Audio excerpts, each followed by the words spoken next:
ఏటూరు నాగారం మండల కేంద్రంలో బీజేపీ కార్యశాల జరిగింది. మండల అధ్యక్షుడు వినుకొల్ల చక్రవర్తి ఆధ్వర్యంలో ములుగు జిల్లా అధ్యక్షుడు సిరికొండ బలరాం ముఖ్య అతిథిగా పాల్గొన్నారు. మోదీ ప్రవేశపెట్టిన పథకాలను ప్రజల్లోకి తీసుకెళ్లాలని, స్థానిక ఎన్నికల్లో గెలిపే లక్ష్యంగా పనిచేయాలని ఆయన సూచించారు. టీఆర్ఎస్ కాంగ్రెస్ అభివృద్ధి చేయలేదని, కేంద్ర నిధులతోనే పనులు జరిగినట్లు ప్రస్తావించారు.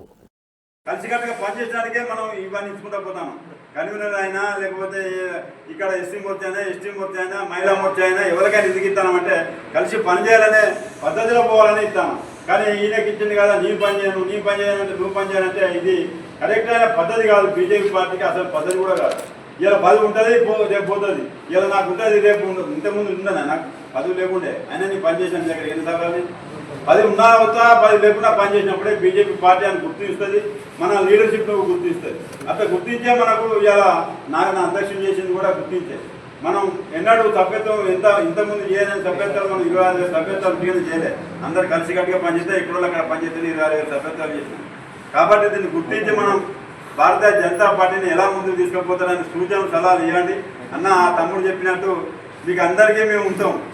కానీ ఇక్కడ మన మండలాధ్యక్షుల ద్వారా మనం సమాచారం ఇస్తే దేనికంటే దానికి మనం ఇక్కడ కన్వీనర్ చేసినాం. మనం ఎలక్షన్ల కోసం ఇది ఎప్పుడంటే అప్పుడు అందుబాటులో ఉంటాడు. మీకు కూడా ఆయన అందుబాటు లేకుండా మనం కూడా అందుబాటులో ఉంటాం.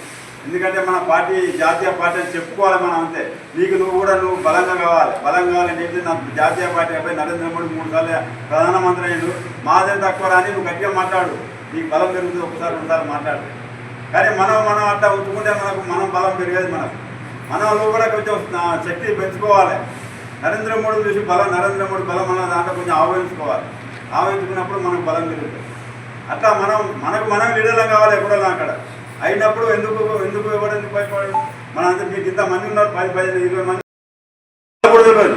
అట్లా మనం గెలిచేస్తా ఉంటాం, మనం గెలుస్తాం. లేకపోతే వాళ్ళు ఒకరు గెలిచేది ఒకరు ఓడిపోతూ ఉంటారు. అట్లా మన పరిస్థితులు తెచ్చేటట్టు